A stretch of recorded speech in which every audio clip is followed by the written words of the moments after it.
Hello and welcome to Raider HQ After Dark. I'm your host Raider.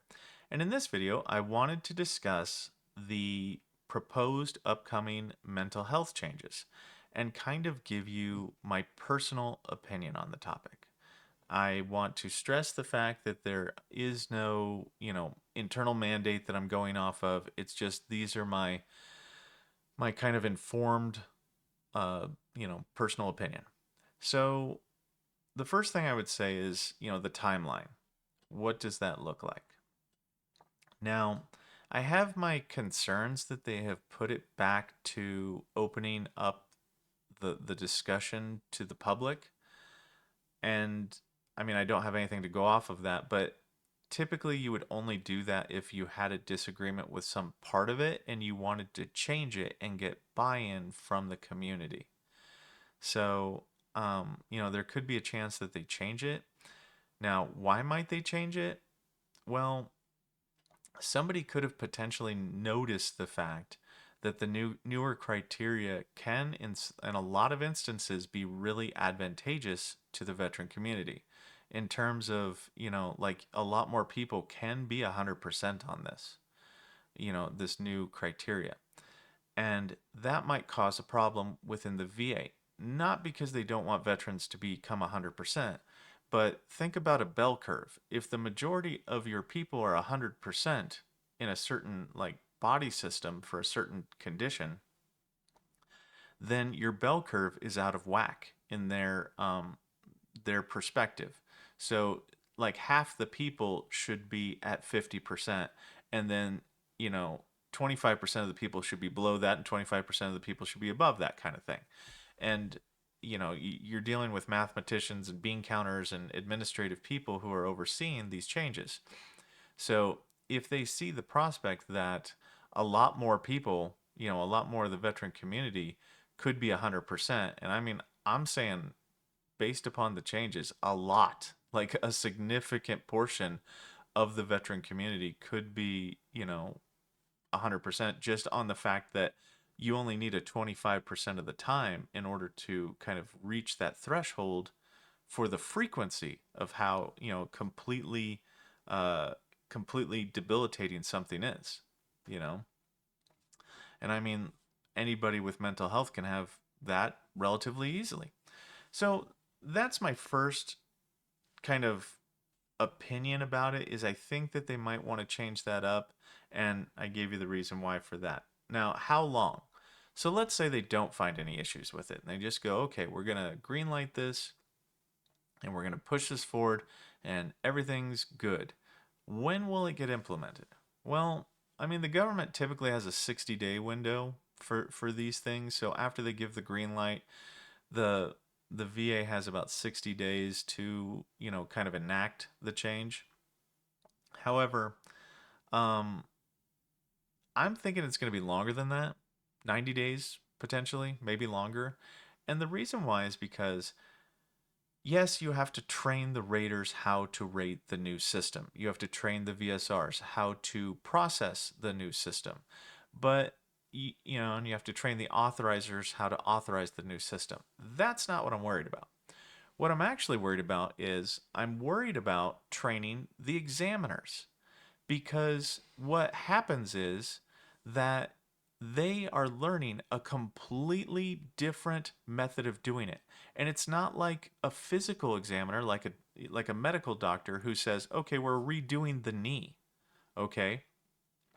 Well, I do, the knee, the respiratory system, the nervous system, like that's only one component to the thing that they do. But what we're dealing with here is we're dealing with mental health providers. These individuals, for the most part, with the exception of like TBI and eating disorders, this is all they do. So you are taking individuals who have what I would consider drastic muscle memory, okay?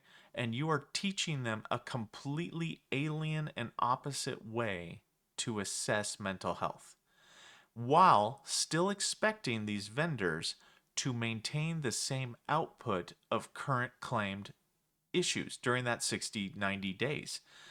So I personally think that they're going to have to extend that because in my opinion, I think the vendors are going to kind of ask for more time because they will not want to make a hasty change. Because you have to understand, they can get an error, they can get written up if they get so many errors, like if they get an insufficiency exam. So if they do the DBQ wrong, right, they will, the rater will send it back and say, hey, look, this was insufficient. You failed to address this and this. And they do get in trouble for that. That does happen. So I believe that that 90 days is more of where I'm leaning, maybe longer, to be honest with you, just because you can't have them rewrite how they do everything in their job to them for the most part, while still expecting them to do, you know, uh, examinations at the same time. Now, what are the pros and the cons for the proposed changes to mental health? Okay, I've divided these up into two different categories. There's process pros and cons, and then there's veteran pros and cons. So I want to start with the actual process pros and cons. So a pro to changing to the new system would be that in terms of the process, veterans could get to 100% without having to try to explain the symptoms that they have and make them work within what I would consider a personality disorder set of symptoms, right? Because not every single mental health condition shares the same conditions, same symptoms, right? Spatial distortions, hallucinations, like people with, you know, adjustment disorder do not have hallucinations or there's something else going on, right? Either the person is not accurately diagnosed or, you know, they've got some kind of maybe drugs on board or whatever to cause it, you know, maybe something else. But the pro is that you no longer need to try to square peg round hole your symptoms into a, you know, into something that it's not, you know, just to try to get 100%, which you legitimately should deserve, you know, if you're severe enough. So I think that's one pro to changing it, is that it will just, it'll make people not have to go to private DBQs as much to try to get an examiner or doctor to have to say things that are technically maybe questionable related to the diagnosis that they have, and then have it explained, and then the frustration of being denied because, you know, it doesn't make sense to the examiner that we send you to because we disqualify you. And, you know, that whole nightmare hopefully will also go away, you know, with this new thing. Because a pro to the system is that it's mostly about your credible lay statements. So if you're able to provide credible lay statements that support the level of severity that you believe you have, then that's going to be much easier to attain on this new system, because it's not going to be the examiner assessing whether or not you have hallucinations and you having to prove to them what that is. You're just going to be explaining to the doctor what your day-to-day activities look like, how you're impaired, how your, you know, disorder impairs you. So now on to the con of the process of this change. So I find it, what I find odd is I find it good for the top tier of showing what severe looks like, what completely debilitating looks like. But my concern, and I'll label it under a concern, is that there's no hard metric for what the lower tiers look like, right? Moderate, you know, like what those look like. Anything less than maximum 100%, there's no clear cut. I mean, it has to do, it's a lot of subjective information, right? So, what I'm concerned about is the system turning into an all or nothing. And this is just my personal opinion. I haven't seen any internal memos or anything like that, but my my personal concern is that there could be an opportunity to lowball veterans. You're either the maximum or you're not. And it's harder to fight those lesser than maximum levels to distinguish yourself to be a 3 or a 4. You know, a 4 is the maximum, to be a 2 or a 3. Like, how do you distinguish yourself between them? Yes, you know, your spheres are impacted, But what happens if the examiner doesn't agree that your spheres are impacted? Or what happens if the rater doesn't? You know, how do you prove that to them? And that is one of my genuine concerns is that I don't know what that failsafe looks like of how you would prove that to an examiner or a rater because it's your testimony and what happens if they don't believe you? Like, how do you support that evidence? How do you reinforce that evidence? I mean, I would think that you would do more lay statements or buddy statements, but if they didn't believe the ones you gave them, how are you supposed to, reinforce it? I don't know. So anyway, those are my pros and cons to the process or my concerns and yeah, all that for the process. Now, from the veteran perspective, what are the pros and the cons from the veteran perspective? Well, I'm going to start off I'll start off with the pros on this one. So, I think that this change is the best thing to ever happen to veterans who are accurate reporters. Okay? Veterans who are self aware of their current environment to the point that they can recognize when, like how their mental health affects them. They're maybe on the recovery track of their medical treatment process, right? They can kind of identify in their body, like, oh, I feel myself tensing up, so I know that that's what happens. Like I know I'm about ready to have a panic attack. And kind of also, veterans who are able to articulate that to an examiner on paper, those veterans are going to be able to take drastic advantage of this new change. They will be able to get 100%. If you put somebody that is able to articulate, this is what this looks like, this is what that looks like, whenever I have this is the frequency. And I can tell because of this, that, and the other, right? Those veterans are going to do great.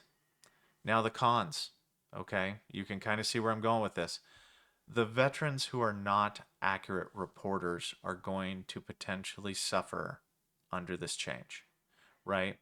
If you are a veteran who, you might not have any extenuating circumstances, like you might not have a disorder that causes you to behave a certain way and there are consequences to that, like you get arrested, there's no way for you to share what your symptoms are like or what they look like or how often they happen.